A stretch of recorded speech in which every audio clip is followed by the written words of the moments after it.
욥기 9장 1절에서 6절 말씀.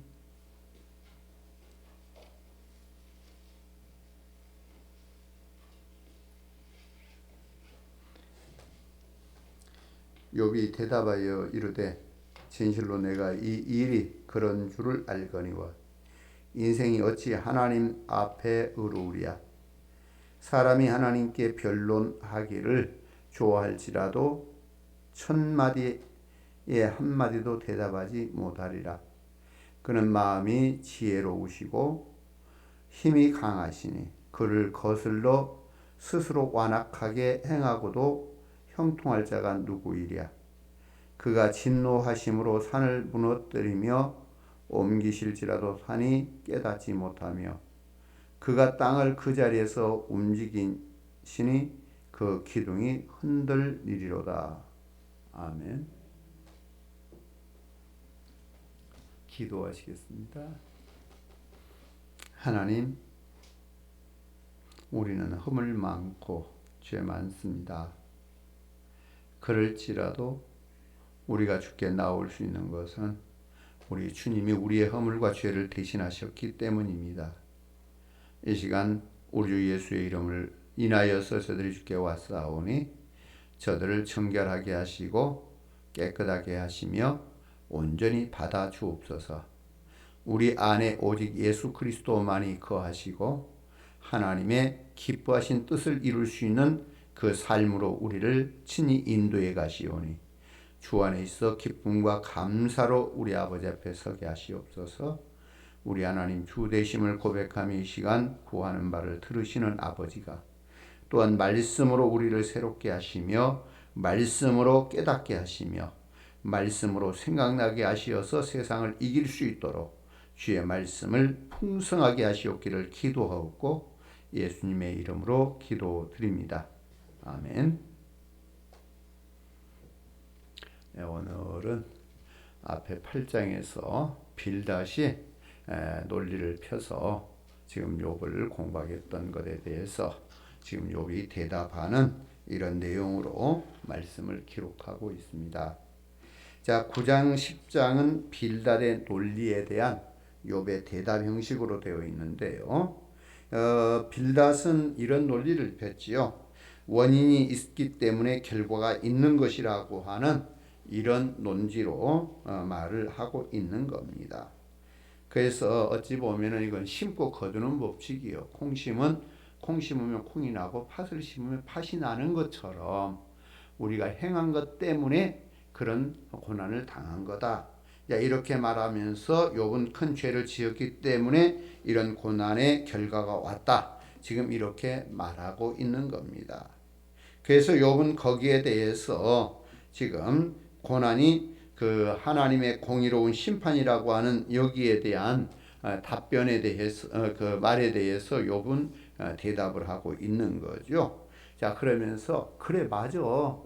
하나님은 의로우셔 하고 대답하는 이런 형식이에요. 빌닷이 말하는 것에 대해서. 자, 그래서 욥은 하나님의 의로우심을 인정하고 하나님의 창조와 섭리에 대해서도 인정을 하고 있는 겁니다. 그래서 8장 3절에서 빌닷이 하나님의 정의와 공의를 말했던 것을 가지고 9장 2절 3절에서 진실로 내가 이 일이 그런 줄을 알거니와 인생이 하나님 앞에 의로우랴. 사람이 하나님께 변론하기를 좋아할지라도 1000마디 한마디도 대답하지 못하리라. 이렇게 지금 말을 하고 있는 것은 사람의 한계성을 이야기하고 있어요. 자, 하나님과 법정에서 소송을 한다면 어떤 사람도 하나님을 이길 수 없다라고 하는 이런 말을 하는 거죠. 그래서 하나님의 의로우심에 비한다면 자신은 의롭다고 주장할 수 있는 그런 사람이 하나도 없다라고는 이야기예요. 그러니까 빌닷이 하는 이야기에 대해서 그래 하나님의 의로우심 앞에 나를 비춰서 의롭다고 할 사람이 한 사람이나 있냐? 없다는 이야기예요. 그런 말은 다른 말로 표현하면 나도 하나님 앞에 비추어서 의롭다고 말할 수는 없다. 자, 그런 이야기죠. 또 하나님의 지혜로우심과 힘이 강하심에 대해서 이렇게 인정을 하고 있는 것이 4절에 또 기록하고 있죠. 그는 마음이 지혜로우시고 힘이 강하시니 그를 거슬러 스스로 완악하게 행하고도 형통할 자가 누구이랴. 결코 하나님의 지혜로우심 앞에 곧 자기의 완악함을 드러내고 형통할 자 있냐. 그러니까 죄의 결과가 곧 이런 하나님의 심판이다. 거기에 대해서 그래, 하나님은 모든 것에 지혜로우시고 힘이 강하시기 때문에 그분 앞에서는 누구도 자기의 어떤 악을 그래 인하여서 형통할 수가 없다. 지금 이렇게 말하고 있는 거죠. 자, 그리고 5절에서 10절의 내용을 보면 하나님은 산과 땅, 해, 하늘, 별들 모든 것을 다스리신다라고 고백하고 있고 10절에서는 측량할 수 없는 큰 일을 셀 수 없는 기이한 일들을 행한다고 이렇게 말을 하고 있는 겁니다. 그러면서 하나님은 산을 무너뜨려 옮길 수 있고 땅도 흔들 수 있다라고 말을 하고 있고 해와 별들이 빛을 비추지 못하도록 할 수도 있고 하나님은 바다를 제어하고 별들을 만드신 분이라고 이야기를 하고 있는 거예요. 그래서 하나님께서 이 모든 것을 행하신다라고 이야기하면서 하나님과 소송해서 이길 수 있는 사람은 한 사람도 없다. 이런 논지로 지금 욥은 그 빌닷에 대한 대답을 하고 있는 거예요. 자, 하나님의 의로우심, 하나님의 지혜로우심, 하나님의 창조 섭리하심, 하나님의 힘, 모든 것을 인정하고 있는 겁니다. 이런 하나님은 참으로 크신 분이다라고 하는 것을 또한 11절 12절에서 이렇게 이야기하죠. 그가 내 앞으로 지나시나 내가 보지 못하며 그가 내 앞에서 움직이시나 내가 깨닫지 못하느니라. 하나님이 빼앗으시면 누가 막을 수 있으며 무엇을 하시나이까 하고 누가 물을 수 있으랴. 자, 사람이 가진 인식으로는 하나님께서 행하시는 일을 다 이해할 수 없다라고 하는 사실을 말합니다. 자, 이사야 55장 9절에 보니까 하나님의 생각이 사람의 생각보다 높다고 말하고 있는 거죠. 우리는 하나님께서 행하시는 일을 다 알 수 없고 하나님께서 그 능력으로 빼앗으신다면 누가 막을 수 있겠는가? 이 사실을 욥은 말하고 있는 거예요. 자, 하나님의 능력은 참으로 크신 능력이고 아마도 이런 뜻도 있을 수 있는 거죠. 11절의 말씀에서 보니까 하나님께서 내 앞으로 지나지만 보지 못하고 있다라고는 이런 이야기를 통해서 하나님이 전에는 내 앞에 지나시면 내가 볼 수 있었다는 거예요. 그런데 지금은 내게 보이지 않는다는 거예요. 자, 이런 논지로 이야기를 하고 있는 겁니다. 자, 하나님께서 욥에게 자신을 알리지 않고 계시다라고 하는 의미를 여기에서 포함하고 있는 거지요. 하나님께서 침묵하고 계신다라고 하는 뜻을 말하고 있는 거예요. 다시 말하면 하나님이 전에는 내게 자기를 나타내고 보이면서 내게 하나님의 뜻을 알게 했다는 이야기죠. 그러니까 지금까지 하나님의 뜻을 알고 있다는 것은 내가 하나님 앞에 의로운 삶을 살았고 하나님이 인정했던 거다. 그런데 지금 하나님이 대답하지 않고 말하지 않고 지금 침묵하고 계시기 때문에 참 거기에서 고통을 느끼고 더 답답하고 하는 이러한 모습을 보여주는 거예요. 자, 지금 욥이 하나님과의 관계에서 하나님을 어떻게 생각하고 있는가라고 하는 것이 18절, 17절, 8절에 뭐라고 있어요. 그는 폭풍으로 나를 치시고 까닭없이 내 상처를 깊게 하시며 나를 숨쉬지 못하게 하시며 괴로움을 내게 채우시는구나. 자, 이렇게 지금 하나님이 지금 내게 나타내고 있는 것을 말하고 있는 거예요. 지금 까닭없이 내가 왜 이런 고통 당하는지 나는 모르겠다. 지금 이런 이야기예요.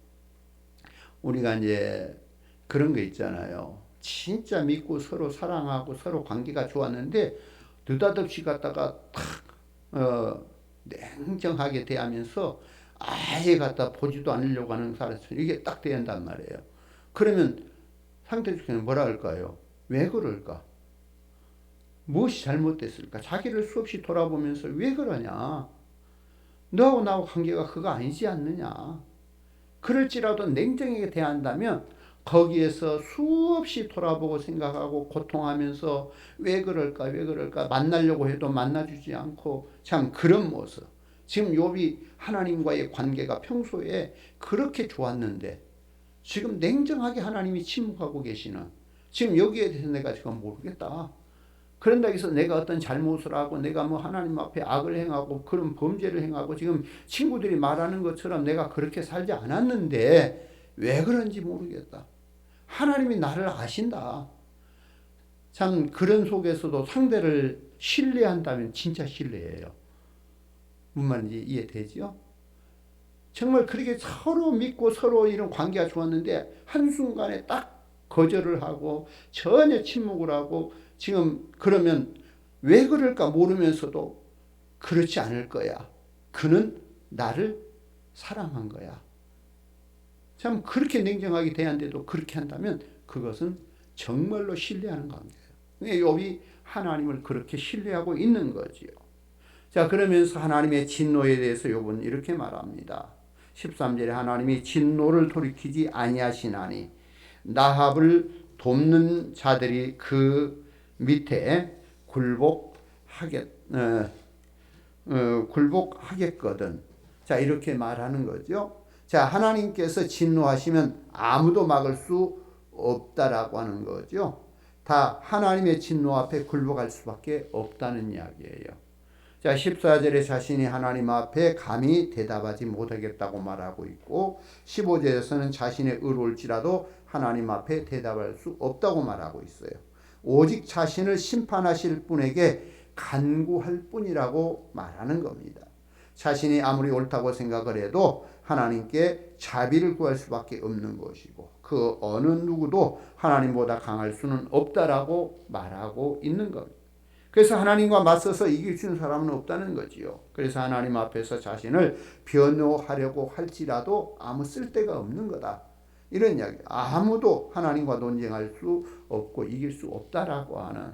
자, 그렇게 침묵하고 전혀 근데 거기다 하나님 앞에 내가 뭐 잘했는데 어떻게 잘못 뭐 서로 이야기하고 뭐 하려고 해봐도 아무 의미가 없다는 이야기예요. 냉정하게 그렇게 처리할 때는 자 16절에 자신이 하나님께 부르짖어도 하나님께서 자신의 말에 귀를 기울이지 않을 것이다 라고 말을 합니다. 자, 하나님께서 자신의 소리에 귀를 기울이지 않는다라고 이렇게 생각하는 것을 우리가 보게 되는데 그러면 이제 17절 18절에 보니까 하나님께서 자신에게 고통을 주고 있다라고 지금 말하고 있는 거예요. 그러니까 그 고통이 왜 자기에게 주는 고통인지 모른다. 그러나 자기에게 지금 고통을 주고 있다고 말하는 거죠. 그러면서 19절에 욥은 힘으로도 하나님을 이길 수 없고 법정에 소송을 해도 하나님을 이길 수 없다라고 말하는 거죠. 그래서 하나님을 맞서서 이길 수 있는 사람은 한 사람도 없다라고 이야기하고 있는 거예요. 자, 욥은 자신이 온전하게 하나님 앞에 살아가는 것이 무슨 의미인가? 여기서 또 묻습니다. 그러면 내가 하나님 앞에 온전히 사는 이게 뭐냐?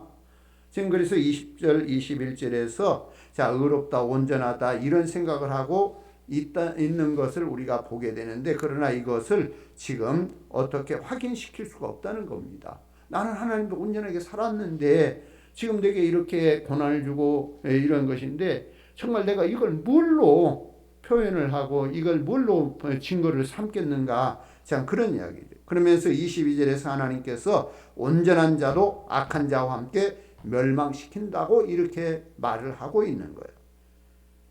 자, 8장 20절에서 빌닷이 하나님께서는 순전한 사람을 버리지 않으시고 이렇게 말씀했어요. 빌닷은 하나님은 순전한 사람 버리시지 않는다 이렇게 말했는데 욥은 그렇지 않다고 이야기하는 거죠. 하나님께서 행하시는 일은 온전한 자나 악한 자나 관계없이 모두에게 나타낸다라고 하는 거예요. 다시 말하면 하나님께서는 곧 온전한 사람에게 어떤 영향을 받고 또 악한 사람에게 어떤 영향을 받고 그게 아니에요. 악한 자나 온전한 자나 누구에게도 영향받지 아니하고 하나님은 하나님의 일을 하신다라고 하는 사실로 욥은 말하고 있는 거예요. 자, 그러면서 24절에 욥은 하나님께서 이 세상을 다스리심을 확신하고 있는 거예요. 세상이 악인의 손에 넘어가는 것도 다 하나님께서 허락하시기 때문이라고 하는 사실을 말하고 있는 겁니다. 자, 욥은 하나님께서 하시는 일에 대해서 고민하고 있음을 여기에서 볼 수 있는데요. 하나님께서 온전한 자나 악한 사람이나 같이 대면하면서 하나님 앞에서 온전하게 산다라고 하는 것 그 의미가 무엇인가 지금 이렇게 말하고 있는 거예요. 자신은 하나님 앞에서 온전하게 산 것 같은데 하나님께서 자신에게 진노하고 있다라고는 생각을 하게 되는 이제 이런 생각으로 지금 욥은 말하고 있는 거예요. 그러니까 욥의 생각 속에는 하나님 앞에 의롭게 사는 자도 악하게 사는 자도 결코 하나님은 영향받지 아니하고 하나님의 일을 하기 위해서 역사를 이루시는 자 이런 분이다. 이렇게 지금 말하고 있는 거예요. 자 욥의 이런 생각이 옳은 건 아니겠죠. 물론 우리가 아무리 의롭게 산다고 해도 하나님의 의에는 미칠 수가 없겠지만 우리가 아무리 하나님을 경외하면서 한다고 해도 하나님께서 원하시는 것만큼 온전할 수는 없어요. 아무도 이 세상에서 이길 수 있는 사람은 없는 거고요. 하나님께서 원하시는 대로 온전하게 살 수 있는 사람이 없다는 것만은 분명합니다. 야, 그렇다고 해서 온전하게 사는 것이 의미가 없는 거냐? 그렇지는 않아요. 마태복음 25장 40절에 보니까 지극히 작은 것 하나도 하나님께서 귀중히 여기신다라고 하는 사실을 말씀하고 있는 걸 보면 정말 하나님의 은혜라고 하는 것을 우리가 알 수 있어요. 그래서 하나님께서 우리가 행하는 일이 온전하지 못해도 예수 그리스도 안에서 귀하게 받아주시고 인정해 주신다라고 하는 이 사실, 이게 하나님의 은혜입니다. 자, 하나님의 역사는 하나님의 은혜 아래서 우리에게 이루어지고 있는 거예요. 그러니까 우리가 이제 욥의 때만 생각을 해서 본다면 결코 의로운 자도 악한 자도 하나님의 역사하시는 하나님의 일하심에서는 영향받지 않는다. 곧 하나님이 일하고자 하실 때에는 악한 자에게도 징벌할 수 있고 선한 자에게도 징벌할 수가 있다. 지금 욥은 이제 이런 논지로 지금 이야기를 하고 있는 거예요. 그러니까 자기가 하나님 앞에 범죄하지 않았어도 지금 자신은 하나님의 일하심 속에서 하나님의 뜻 속에서 무엇인가를 이루고자 지금 자기에게 고난을 준 거다. 자, 이렇게 지금 이야기를 하고 있는 겁니다.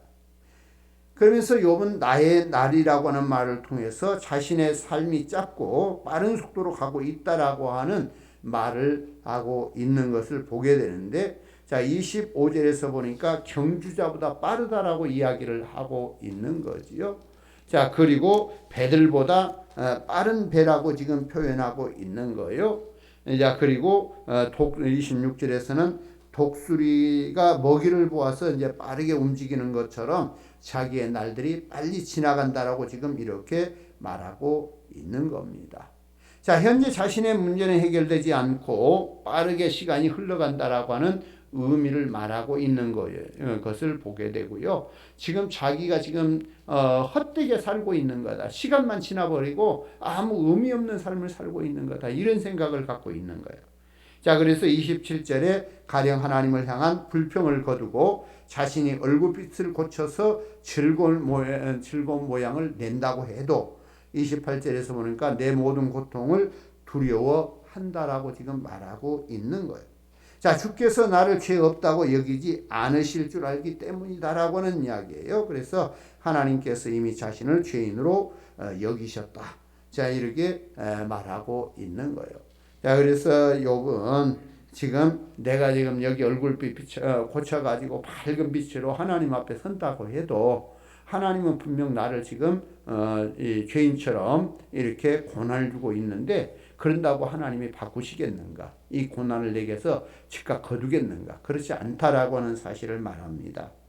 자 그리고 30절에서 31절에 보니까 자신의 몸을 씻고 손을 깨끗하게 할지라도 하나님께서 자신을 개천에 빠지게 할 것이다 라고 하는 사실을 또 말을 하고 있어요. 자신을 정결하게 하는 일이 헛수고라고 하는 이야기예요. 내가 깨끗이 씻고 나는데 다시 갔다가 그 수렁에다 집어넣어버리면 그것이 의미가 있겠는가라고 하는 이런 모습을 말하고 있는 거예요. 그러면서 32절에서 하나님은 사람이 아니시기 때문에 대답할 수도 없고 함께 들어가서 재판할 수도 없다라고 하는 말로 자신의 무죄를 입증할 길이 전혀 없다라고 지금 욥은 변론하고 있는 겁니다. 자, 그리고 33절에서 공평하게 중재해 줄 수 있는 존재를 찾고 있는데 하나님과 자신 사이에 해결해 줄 중재자가 있어야 하는데 그 존재가 없다라고 하는 말을 지금 욥은 하고 있는 거예요. 자, 여기에서 우리는 복음으로 넘어올 수 있고 여기에서 하나님의 은혜로 넘어올 수가 있는 거예요. 지금 욥의 때에는 중재자가 없는 때예요. 그래서 지금 하나님과 자기 사이에 정말 자기의 무죄를 주장할 만한 그런 중재자가 없기 때문에 지금 말할 수 없는 이런 상황을 말하고 있는 겁니다. 자, 그리고 34절에 35절에 보니까 하나님께서 자신을 두렵게 하지 않는다면 하나님께 두려움 없이 말할 수 있는데 자신은 본래 그런 사람이 아니지만 두려움에 처해 있다라고 하는 사실로 말을 하고 있는 겁니다. 자, 욥은 지금 소망이 무엇이 있겠어요? 자, 하나님 앞에 막대기, 두려움의 막대기가 떠나는 것을 지금 소망으로 삼고 있는 거예요. 자, 그래서 먼저 괴롭게 하고 있는 막대기가 제거되어야 하나님께 두려움 없이 말할 수가 있다라고 하는 거예요. 지금 자기에게 지금 고난의 막대기가 지금 주어져 있는데, 드려져 있는데, 내가 이것 없다면 내가 하나님 앞에 마음껏 내 마음을 가지고 열고 말을 하겠다. 내가 원래는 하나님과 그렇게 그냥 두려워서 말 못하고 그런 관계가 아니었는데, 지금은 하나님이 나에게 진노의 막대기를 들고 있으니까 내가 두려워서 말을 못하겠다. 지금 이게 그 욥이 지금 하나님 앞에서 말하고 있는 지금 이런 모습이에요. 자, 오늘 우리 시대에 33절의 말씀을 해결해 주실 분, 곧 다시 말하면 중재자가 있어야 되는데 없다는 이야기예요. 그렇기 때문에 결코 자신을 이렇게 들여 보일 수 있는 상황이 없다는 이야기죠. 여기서 하나님과 우리 사이에 손을 얹어 판결자가 계신다라고 하는 거 우리는 아셔야 돼요. 욥의 때는 없지만 지금 우리에게는 있는 거예요. 예수 그리스도를 우리가 알 수 있는 거죠. 하나님과 우리 사이에 중재자가 계신다라고 하는 거, 이것이 얼마나 큰 은혜인지 우리는 볼 수 있어야 됩니다. 자, 예수 그리스도를 우리가 보면서 하나님의 보좌 우편에 계시고 은혜 가운데 우리를 돌보고 계신다는 중보자가 되시는 예수 그리스도 안에서 우리는 하나님 앞에 나아가서 말씀드릴 수 있다라고 하는 것, 이것이 하나님께서 우리에게 주신 큰 은혜이고 축복이라고 하는 겁니다. 자, 하나님의 진노가 예수 그리스도에 의해서 제거되었을 뿐만 아니라 날마다 예수 그리스도 안에서 거룩하신 하나님과 교제할 수 있는 그 길로 나아갈 수 있다라고 하는 이것을 우리가 볼 수 있어야 되는 겁니다. 그러니까 지금 욥이 고난당하면서도 자기의 정말 그 범죄하지 않았음에 대한 누군가가 보증을 해줘야 되는데, 중재를 해줘야 되는데 그 사람이 없기 때문에 자기는 고통을 당하면서도 말할 수가 없다는 거예요.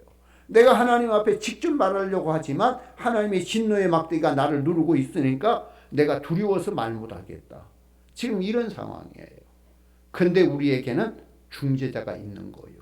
예수 그리스도가 하나님과 우리 사이에 중재자가 되어서 우리의 허물과 죄를 친히 중재해주는, 그래서 우리로 하여금 거룩한 삶을 살게 하고 계신다라고 하는 것을 우리가 돌아볼 때 정말 감사하지 않을 수 없는 겁니다. 자, 이제 욥은 10장에서 하나님을 향한 탄식을 토로하고 있는 것을 보게 됩니다.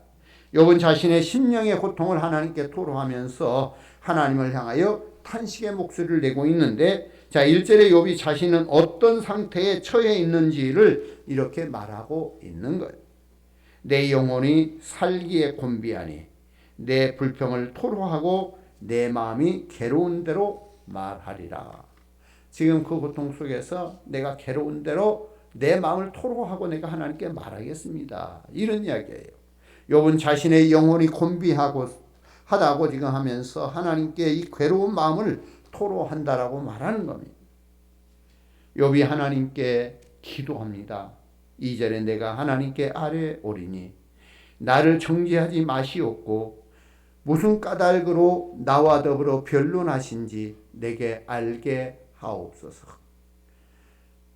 정말 욥이 간절히 원하는 것은 내가 왜 이런 고난 당하는지 그 원인을 좀 알았으면 쓰겠습니다. 지금 이런 이야기를 하고 있는 거예요. 자, 그러면 욥은 이 고난 속에서도 하나님이 계신다. 하나님의 존재 자체를 인정을 하고 있는 거예요. 자, 히브리서 11장 6절에 보니까 하나님께 나간 자는 반드시 그가 계신 것을 믿어야 한다고 말하고 있어요. 근데 욥은 지금 하나님이 계신 것을 확신하고 믿고 있어요. 자, 하나님이 존재하고 계심을 분명히 믿는 겁니다. 3절에 보니까 주께서 주의 손으로 지으신 것을 이렇게 말하고 있는 거죠. 하나님께서 사람을 지으셨음도 믿고 있는 거예요. 자, 욥이 고난 가운데 있었지만 그리고 하나님께 탄식을 하지만 하나님의 존재하심과 하나님께서 모든 것을 지으심을 의심하지 않고 있는 겁니다. 하나님의 백성이 자기 신앙을 분명히 가지고 하나님을 향하여 탄식하는, 자, 이처럼 욥은 하나님에 대한 존재와 하나님이 지으셨음에 대한 모든 것을 인정하면서 이렇게 하나님을 향하여 탄식합니다. 자, 욥은 하나님께서 무슨 까닭으로 나와 더불어 변론한지 알지 못하겠다는 거예요. 하나님이 알게 해달라고 하는 거예요. 자, 욥은 자신에게 왜 이런 재난이 임했는지 알지 못하고 있는 거예요. 자, 하나님께서 자신에게 왜 고통을 주셨는지 알고 싶어 하는 겁니다. 만약에 욥이 하나님이 천상명의를 통해서 사단과 하나님 사이에서 욥의 완전함을 증명하려고 하는 이제 이런 가운데에서 지금 이런 상황이 왔다는 것을 욥이 알았다면 어떨까요? 욥이 알았다면 그 고난을 묵묵히 참아 지냈겠지요. 하나님이 나의 완전함을 드러내려고 지금 사탄의 요구를 들어서 내가 지금 고통당하고 있구나 원인을 알았다면 욥은 결코 가볍게 그 모든 것들을 어떤 고통도 가볍게 감당했을 수 있을 거예요. 그러나 그 원인을 알지 못하기 때문에 왜 자기가 고통당하는지 그걸 알지 못하기 때문에 더 괴로워하고 고통하고 있다는 이야기입니다. 자, 욥은 이 고난의 시간에 존재하시는 하나님을 향하여서 지금 섰는 거예요. 자, 고난의 시간에 하나님 앞에 서는 것은 하나님의 존재하심을 더욱 분명히 고백하는 의미를 갖고 있는 겁니다. 보통 사람들 같으면 고난이 오면 하나님이 계신다면 왜 내게 고통 이렇게 줘요? 내가 결코 범죄하지 않았고 내가 결코 하나님 뜻대로 살려고 했는데 왜 내게 고난이 와요? 하나님 없는 거예요. 하나님이 있다면 그렇지 못해요. 이게 보통 사람들의 이야기일 거란 말이에요. 그러나 이 고통 속에서도 하나님의 존재 자체를 인정을 하고 있고 하나님께서 내게 알게 하시기를 원한다고 하나님 앞에 구하고 있는 거예요. 자, 우리가 이 땅에 살 때에 어려운 일을 겪을 수 있는데요. 그럴 때 욥을 통하여 한 가지 우리가 배울 수 있는 것은 하나님을 향하여 엎드려야 된다라고 하는 거예요. 내가 아무리 어렵게 살았어도 내게 고난이 오면 우리는 하나님 앞에 엎드려야 된다라고 하는 거죠. 하나님 앞으로 나아가 왜 이런 고난이 왔는지 그 고난의 의미가 무엇인지 생각할 수 있는 지혜가 있어야 됩니다. 욥을 통하여 우리가 볼 수 있는 것을 말하고 있는 거예요. 자, 고난이 왔을 때 이리저리 다니면서 어찌할 바를 모르는 그런 자세가 아니라 하나님 앞에 나가서 정말 하나님의 시간을 찾는 이러한 삶. 그래서 하나님 앞에 나가는 이러한 가운데 정말 하나님을 찾고 하나님이 나를 향하신 뜻을 깨닫는 이것이 중요한 겁니다. 그래야 하나님을 더욱 깊이 알 수가 있고 우리 자신을 바르게 하나님의 뜻 가운데 세워갈 수 있다라고 하는 것을 알 수 있는 거예요. 고난이 우리에게 결코 잘못된 건 아니에요. 고난이 우리에게 유익입니다. 왜? 하나님께서 하나님의 뜻을 우리에게 알게 할 것이고 나를 돌아볼 수 있는 기회가 되게 할 것이고 그래서 나를 돌아보아서 하나님의 뜻 가운데 나를 세울 수 있기 때문에 그렇습니다. 자, 고난의 의미가 무엇인가? 지금 욥은 하나님 앞에 질문합니다. 욥이 자신이 처한 상황을 지금 이해하지 못하고 있다는 거예요. 그러면서 하나님 앞에 질문을 하고 있습니다.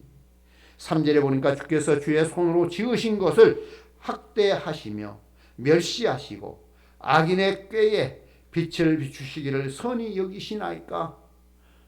간단하게 표현하면 선한 자를 갖다 학대하고 악한 자에게 빛을 비춰서 악한 자를 세우는 이유가 뭡니까? 지금 이런 이야기예요.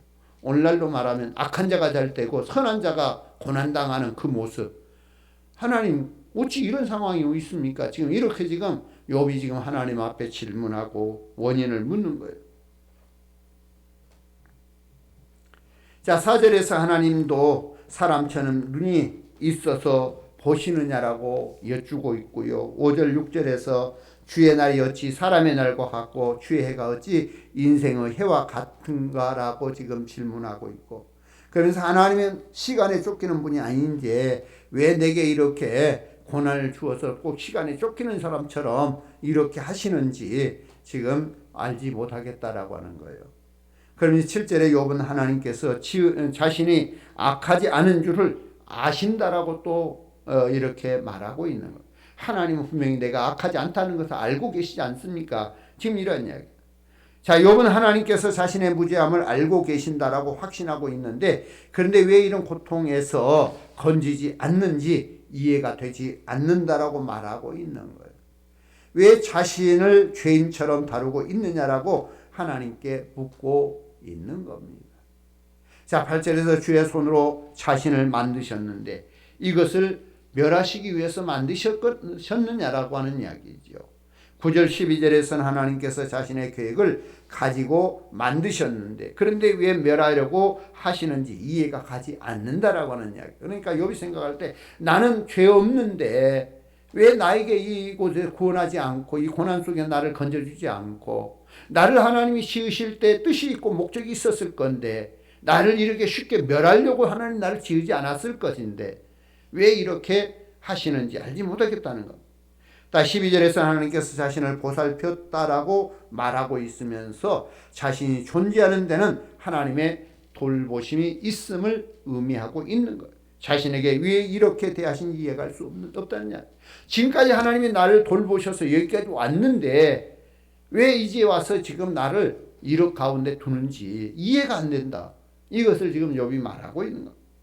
그리고 14절 15절에서는 욥 자신이 범죄하면 하나님께서 죄인으로 인정하시고 죄악을 사하지 않을 것을 알고 있다는 것.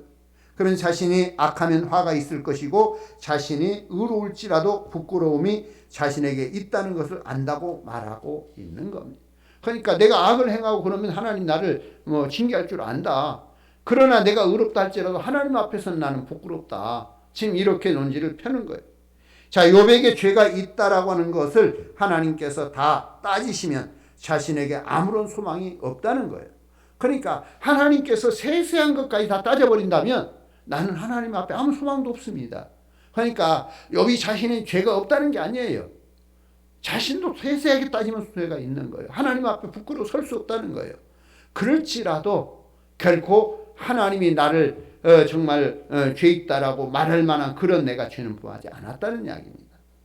자, 16절에 하나님께서 젊은 사자처럼 자신을 사냥하고 있다라고 합니다. 그래서 하나님께서 자신에게 죄가 있음을 말하기 위하여 증거를 수집하고 있는 것처럼 보인다고 말하고 있는 거예요.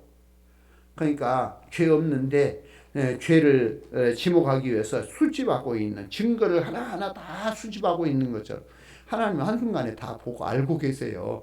근데 욥은 표현을 그렇게 하고 있어요. 자기가 죄의 모습이 사실 크게 큰 어떤 죄 덩어리가 없기 때문에 그 조그마한 것들 다 수집해가지고 그걸 들여대고 나보다 죄인이라고 지금 말하려고 하나님이 그러신다. 지금 이런 표현을 쓰고 있어요. 자, 그러면서 17절에 하나님께서 자신을 자주 공격한다고 말을 하고 있는 거예요. 욥은 지금 큰 고난 가운데 있으며 하나님께서 여러 가지 질문을 하시는데 그는 하나님 앞에서 계속 생각하고 있다라고는 뜻을 담고 있는 거예요. 자, 우리가 보기에는 좀 과격함이 있는 것 같지만 우리가 생각할 바가 있는 겁니다. 자, 욥에게 고난이 없었다면 욥은 이런 생각을 해볼 수 없었겠지요. 고난이 없었다면 욥이 이 하나님과의 관계 속에 이런 생각을 했겠습니까? 고난의 의미를 우리가 이해를 할 수 있어야 돼요. 우리에게 고난이 없으면 우리의 삶에 이 지나가는 많은 일들을 우리가 생각할 수 없이 지나가요. 그러나 고난이 있으면 그 고난을 통해서 또 생각하고 또 생각하면서 내 인생을 바로 살아왔는가 잘못 살아왔는가 뒤를 돌아보고 또 우리가 앞으로 나갈 바를 설계를 하고 하는데 많은 유익이 되는 겁니다. 때때로 하나님께서 침묵하실 때가 있는데 그럴 때 우리는 깊이 생각을 해야 됩니다. 그런 시간을 우리는 참 하나님 앞에서 가져야 되는데요. 창세기 17장에 보면은요, 하나님, 아브라함에게 나타났어요. 언제? 99세 때에 나타난 것을 말하고 있는 거죠. 자, 왜 거기에서 99세 때에 나타났는가? 그러면 하나님이 언제 침묵하셨는가? 아브라함이 86세에 하나님이 침묵을 하셔요. 왜 86세 침묵을 했어요? 이스마엘을 낳은 때예요. 혹시 이가 하나님이 약속한 자가 아닐까 하고 이스마엘을 자기 생각으로 낳으니까 하나님께서 그때부터 침묵하시고 13년 동안 아브라함에게 침묵하셨어요. 아브라함이 평안했을까요? 불안했을까요? 괴로웠을까요? 어떻게 지난지는 몰라요. 그러나 아브라함에게 하나님이 늘 나타나셔서 때때로 역사하시고 말씀하시고 앞으로 있어질 일들을 약속하시고 계속해 왔는데 하나님이 딱 침묵하시고 끊어버려요. 그게 13년이야. 그리고 99세 때에 나타나서 내년 이맘때에 네게 아들이 있을 거다 하면서 이삭을 낳을 것에 대한 약속을 하고 있는 거예요. 침묵의 기간이라고 하는 것은 어찌 보면은 하나님께서 말씀하지 않고 거기에서 아브라함은 수없이 생각했을 거예요. 왜 그랬을까? 자, 그 과정 속에서 수없이 하나님의 뜻을 다시 한번 생각할 수 있었을 거예요. 자, 하나님을 향한 탄식을 하고 있는 게 이 욥의 이야기 속에 볼 수 있어요. 18절에서 22절까지 보니까 18절 주께서 나를 태에서 나오게 하셨으면 어찌함이니까. 그렇지 아니하셨더라면 내가 기운이 끊어져 아무 눈에도 보이지 아니하였을 거리라. 자, 17절에 하나님께서 자신을 치시며 자신을 향하여 진노하고 있다라고 생각을 드러냈는데 지금 자신이 받고 있는 고난의 의미에 대해서 이해하지 못하고 알고 있지 못함에 대해서 이런 얘기를 하고 있는 거예요. 욥은 하나님께서 자신을 왜 태어나게 하셨는가? 죽어서 나오지 않았더라면 이런 고통을 받지 않았을 것이다. 자, 이런 이야기를 하고 있는 거예요. 자, 그러면서 21절, 22절에서는 죽음을 어둠으로 이렇게 표현하고 있는 겁니다. 자, 그러면서 20절에 죽기 전에 잠시나마 평안하게 해달라고 구하고 있는 거예요. 죽기 전에 하나님께서 긍휼을 베푸셔서 잠깐이라도 이렇게 평안을 구하고 있는 겁니다. 자, 훗날 보면 이 욥이 받는 고난은 큰 의미를 갖게 됩니다. 욥 자신에게도 그러하지만 오고 오는 계속된 세대 속에서 많은 사람들에게 의미를 주고 있어요. 고난의 의미를. 자, 하나님 백성들에게 주는 교훈을 많이 주고 있는 거죠. 그러면서 우리가 고난당할 때 그 고난 속에서 우리는 누구 생각해요? 욥을 생각하라. 왜? 욥이 의인으로서 고난받는 그 속에서 하나님의 역사를 깨닫게 되고 그 하나님의 역사 앞에서 욥이 하나님 앞에 부르짖었던 것, 또 그 속에서 하나님이 인정하시는 역사를 보게 하는 것. 자, 그러면서 결국은 하나님의 갑절로 은혜를 베푸시는 것. 모든 걸 보면서 우리에게 고난이 어떤 의미를 주고 있는가를 우리에게 알게 만드는. 그러니까 욥의 고난이 의미가 없는 게 아니죠. 자신에게도 의미가 있겠지만 오는 세대 속에도 의미를 주고 있는 거예요. 자, 그는 자신의 큰 고난으로 인하여 왜 태어났는가 묻고 있습니다. 이런 고난이 자신의 태어난 의미라면 태어나지 않는 것이 낫지 않는가라고 하는 반문을 쓰고 있습니다. 생각한 것을 봅니다. 아마도 그는 자신의 인생이 낭비되고 있다라고 생각을 했는지 모르겠어요. 고난이 자기에게 낭비라고 생각했는지 모르겠어요. 자, 많은 사람들이 고난을 쳐야 한다면 참 이런 생각에 빠질 수가 있는 거예요. 고난은 인생의 낭비가 아닌 거예요. 그 고난을 통해서 의미를 깨닫고 다시금 회복할 수 있는 은혜로 나갈 수 있는 더 크게 역사 가운데로 나갈 수 있는 위기라고 하는 것을 우리는 아셔야 됩니다. 자, 시편 119편 71절에 보면은 고난 당하는 것이 내게 위기라.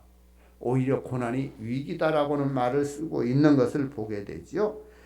자, 여기에서 우리가 이제 온전히 하나님 앞에 살아가는 사람들은 고난을 통하여서도 위기된다는 것을 우리가 알아야 되고요. 또 인생에 있어서는 낭비는 하나님께서 기뻐하지 않으셔요. 왜냐하면 에베소 15장 16절에 보니까 세월을 아끼라 이렇게 하나님께서 말씀하셨고요. 야, 그러나 인생에게 있어서 우리가 이 기회를 낭비로 채우지 말아야 될 것을 말하고 있는 것이 마태복음 25장에 보면 달란트 비유 속에 나와요. 한 달란트 맡았던 자, 그를 하나님께서 책망하는 게 무익한 종이라고 책망을 하고 있고, 악하다라고 책망을 하고 있고, 또 게으른 종이라고 책망을 하고 있어요. 그리고 최종적으로는 하나님의 심판 가운데 들어가는 모습을 보여주고 있는 거예요. 자, 이처럼 하나님께서는 게으른 자, 악한 자, 또 무익한 종, 이 세월을 아끼지 못한 허송세월 지내는 여기, 자, 그들에 대해서 이렇게 최종적인 것은 하나님의 심판 가운데 둔다라고 하는 말을 쓰고 있는 겁니다. 자, 그리고 광야에서 이스라엘 백성들이 곧 헛된 삶, 허송세월을 보냈던 것에 대해서 이렇게 말하고 있어요. 하나님이 그들의 날들을 헛되이 보내게 하시며, 헛되이 보내게 하셨다. 자, 하나님께서 헛되이 무의미하게 낭비하도록 보내게 하셨다라고 하는 말을 쓰고 있는데, 왜 그러냐 하면 하나님께서 그들을 그렇게 창조했거나 그렇게 하려고 부르신 것이 아니에요. 그러니까 하나님께서 이스라엘 백성들을 출애굽시키는 것은 그들을 허송세월로 보내게 하기 위해서 불러낸 건 아니에요. 근데 왜 하나님이 그들의 날들을 헛되이 보냈다, 40년을 헛되이 광야에서 보내게 만드셨는가? 여기에서 40절에 보니까 그들의 광야에서 하나님께 반항하고 하나님을 슬프게 했다, 이것이 그들을 버린 뜻이고요. 42절에 그들이 하나님의 권능의 손을 기억하지 아니하고 대적에게서 구원하신 날도 기억하지 아니했다. 그러므로 하나님은 은혜를 망각해버린 그들에게 결코 그대로 버려두셨다, 이걸 이야기하고 있는 거예요. 그랬더니 그들이 광야에서 헛되이 시간들을 보내는, 자, 이스라엘 백성들이 출애굽해서 가나안 땅까지 가는 데에는 결코 40일이면 충분히 들어가고요, 빠른 길로 가면 10일이면 가요, 거리가. 자, 그리고 또 그들이 하나님이 훈련하시고 간다면 1년 안에 들어갈 수 있는 길이에요, 훈련을 하고 가더라도. 근데 40년 만에 들어가요. 광야에서 40년 동안 방황하고 배회하고 이렇게 살게 만들어요. 그 이유가 저들은 헛된 시간들을 보내게 만들었다. 왜? 하나님이 그러려고 그들을 광야를 이스라엘 애굽에서 끌어낸 게 아니에요. 저들이 하나님의 구원하심에 대해서 반항하고 거부하고 거스리고 하나님의 뜻을 저버렸기 때문에 하나님께서 그대로 버려두신 것이다, 이걸 이야기하고 있는 것을 보게 됩니다. 결코 하나님 앞에 살아가는 사람들은 참으로 하나님을 경외하고 하나님 앞에 온전함으로 서야 돼요. 우리가 하나님과의 관계되지 않은 인생은 어떻게 살았든지 그건 헛된 삶을 살았다라고 이야기하는 거예요. 하나님 앞에 살아가는 삶, 그것만이 우리에게 참된 삶이었고 하나님 앞에 유익된 삶이었던 것을 아셔야 됩니다. 그래서 하나님을 경외한 사람에게 고난이 존재할 수 있습니다. 그러나 그 고난은 삶을 낭비시키는 고난이 아닌 거지요. 하나님의 뜻이 있고 의미가 있고 고난이 있고 고통이 있는 겁니다. 그것마저도 하나님의 백성들을 유익하게 하는데 사용하신다라고 하는 것을 알게 하는 거예요. 우리는 이런 하나님의 역사를 바르게 생각하고, 그러니까 고난의 의미도 우리가 바로 깨닫고, 그래서 정말 하나님과의 관계로 바로 서야 되는 거예요. 하나님과의 관계를 저버리면 이것은 헛된 시간이고 악한 생각이에요. 왜 한 달란트 받았던 자가 악한 자가 되었느냐? 하나님과의 관계 생각하지 않냐고 그거 묻어둬 버리고 자기의 어떠한 목적을 위하여 살아갔던 여기에 대해서 하나님은 게으른 종, 악한 종, 무익한 종, 그래서 그들 심판 속에 던지는, 자, 이런 모습이죠. 오늘 하나님 앞에 살아가는 사람들은 이 어떤 고난 앞에서 정말 다시 돌아보고 하나님과의 관계를 정립할 수 있는, 이것을 통해서 헛된 세월 보내지 않고 하나님과의 온전한 관계로 나갈 수 있기를 주의 이름으로 축원합니다. 기도하겠습니다. 하나님 감사합니다.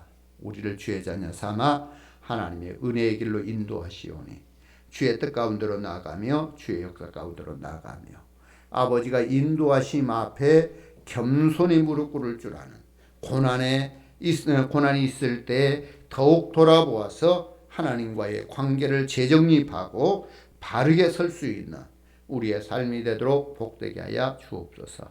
주의 은혜가 충만하게 하옵소서. 예수님의 이름으로 기도드립니다. 아멘. 지금은 우리 주 예수 그리스도의 은혜와 하나님 아버지의 무한하신 사랑하심과 성령의 감동 감화 역사하심이 주 앞에 서서 자신을 돌아볼 수 있는 고난의 시간의 때에 하나님 앞에 내 자신을 돌아보아 하나님 앞에 바로 서기를 원하는 모든 주의 자녀들 머리 위에 저들의 가정과 자녀와 나라와 민족과 세계 열방 가운데 영원히 함께 계시옵기를 간절히 축원하옵나이다. 아멘.